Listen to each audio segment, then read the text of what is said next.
So right now, from what I understand from these DNA testing 23andMe sites, it's about 4% of children are being raised by a father they think is their biological father, but it's not. Here's the crazy thing. There are other studies, but they say if you are like in the bottom 20% poorest men, it's like 10% likelihood that you're being cuckolded. Yes. But if you're in the top 20% wealthiest men, it's like 1%. Does that make sense? But why?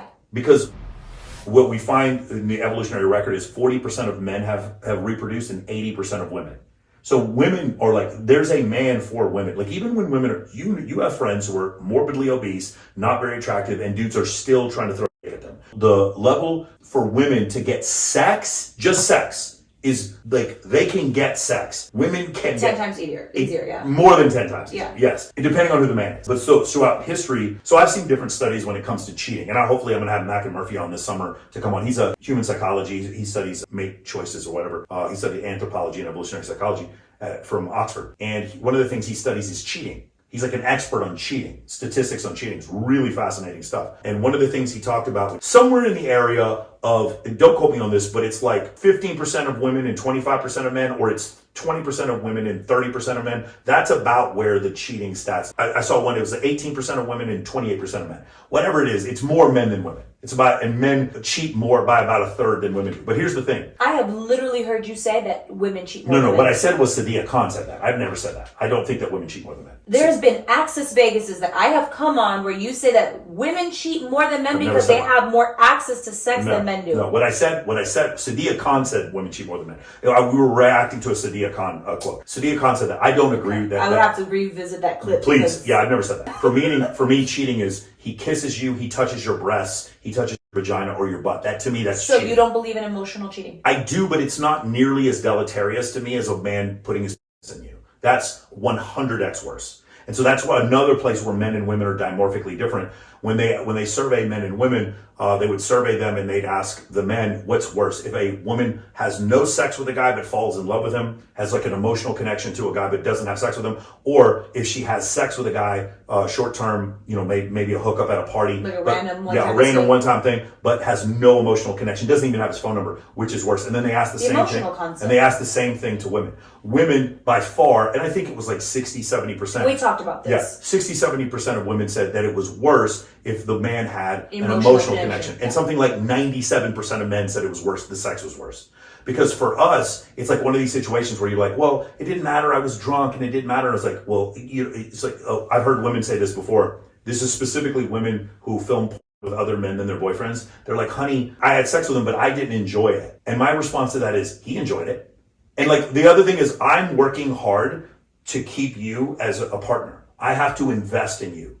The guy in the bathroom at that party, he didn't have to invest in you. So that's the reason why for men, it was maybe not 90%, 7%, but it was like 91% of men said that the short-term sexual access was worse than the emotional one. And because for us, what is the ultimate negative place for a man to be from in an evolutionary standpoint? It's not that he has no sex. It's that he has sex with a woman, but is raising someone else's child and doesn't know he's raising someone else's child. That is like the cuckoldry. That is the ultimate like negative situation for a man. Does that make sense? Yeah. And in order for us to protect ourselves from that paternity uncertainty is for us to know that another person is going inside of our life. It should be mandatory in the hospital when you give birth. Both parents get tested in. Yeah, it's really funny. Thank you, Myron, because that's the very, very strongly held red pill dogma, and I agree with you, obviously. There are certain municipalities that make it so that women do not have to have paternity tests, yes. And I can understand the aspect of, like, if she felt like she was in danger. Yes, that's the reasoning for it. But I think when we get to the point of child support, then at that point... 100%. When it comes to we need to have paternity certainty. Yes. There are certain municipalities where the man cannot demand that the child be DNA tested, which is outrageous to me. Now, there's another thing where you can do DNA testing in utero, but it's very dangerous for the child. Not recommended, right? You'd like to know. Yeah. The situation happened with Fresh recently where the girl claimed that he got her pregnant. In that situation, I saw people saying, well, they should test the baby's DNA like while it's in utero. Very bad idea. Don't do it. You have to take wait till the baby's born. Very large needle you have to stick. Yeah. Not a good idea. But once the baby's born, of course you're going to do that. Of course. And it's the best thing for the baby too. Like I genuinely think that's the case. But yeah, this one concept where like women believe like they can have sex with multiple partners and then have a random guy raise the child. I think that was something that was way more prevalent in history, but once, like around the 1980s, once we had DNA testing, I don't think that women can do that anymore. So right now, from what I understand from these DNA testing 23andMe sites, it's about 4% of children are being raised by a father they think is their biological father, but it's not. So it's 4%. Now, here's the crazy thing. There are other studies, these are not substantiated, but they say if you are like in the bottom 20% poorest men, it's like 10%. The likelihood that you're being cuckolded, yes. But if you're in the top 20% wealthiest men, it's like 1%. Does that make sense? But why? Because women don't want to cuckold rich men, but they would cuckold a poor man. That's just, I'm speaking in general. Right. The survey size is biased because they were surveying men who were going to DNA testing centers. If you're going to a DNA testing center in the first place, there's already a likelihood that you think your girl was cheating. Right. And if we're just selecting for men who think their girl is cheating, the likelihood that she's cheating is astronomically higher, right? So that's why there's a little bit of a bias there. I've seen as high as 20%. That's obviously nonsense. I've seen one woman came on, she did a survey and she said she worked at a DNA testing place and she said it was 11% of men were actually being cuckolded or something, some number like that. But I mean, that's one of the things. But as you go up the socioeconomic ladder, women are less likely to cheat. It's really funny, isn't it? Like as men get richer, women are less likely to cheat. I have said that a million times and I have been fought tooth and nail on that because of the statement of women have access to sex way more than men do. This was 3 points ago, but I never got to this point. We'll just use these numbers. 18% of women and 28% of men. Don't hold me to that, but let's just say 28% of men cheat.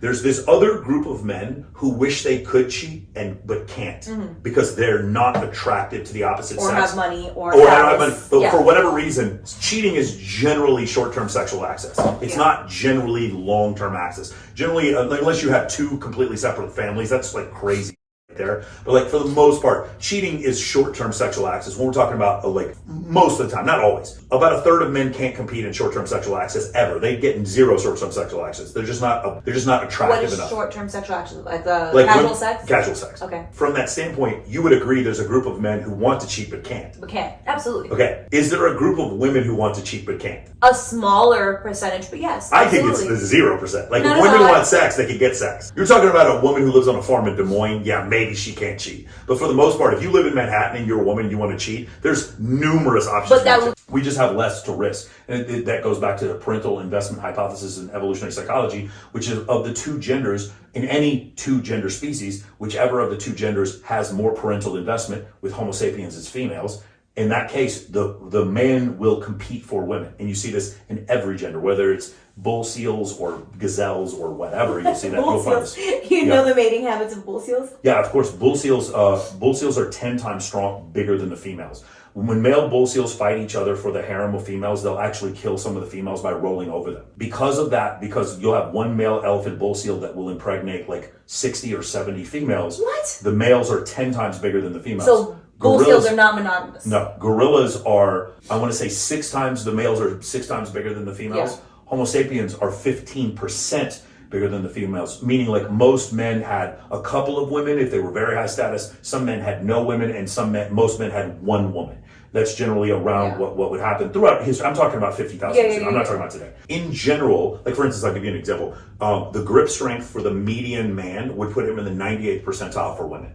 Does that make sense? Grip strength, meaning like how strong. So men have. Why did I think you were talking about a different grip? I was like, wait, what? This is a thing? So the biggest dimorphic difference between men and women is grip strength. Men, their ability to grab things is actually, so men are 50% stronger than women in their lower body and 90% stronger than women in their upper body. But in grip strength, it's like 400% stronger. Does that make sense? Yeah. So the largest dimorphic difference, meaning the difference between the two genders, the different one, it's not the size of our head or how tall we are. Men are about 15% bigger than women. The biggest difference is grip strength. The median grip strength for a man puts him in the top 98%, the top 2% of women. Does that make sense? Yeah. Now, is that sexist what I just said? Or is that just a statistical fact? As men, we don't have as many things to worry about. If we have sex with the wrong woman in the ancestral period, so what? If women have sex with the wrong man during the ancestral period, she's ostracized from the tribe and her and her child die. So she has way more to worry about, which is why women look for way more cues from men than men look for women. Does that make sense? Yeah.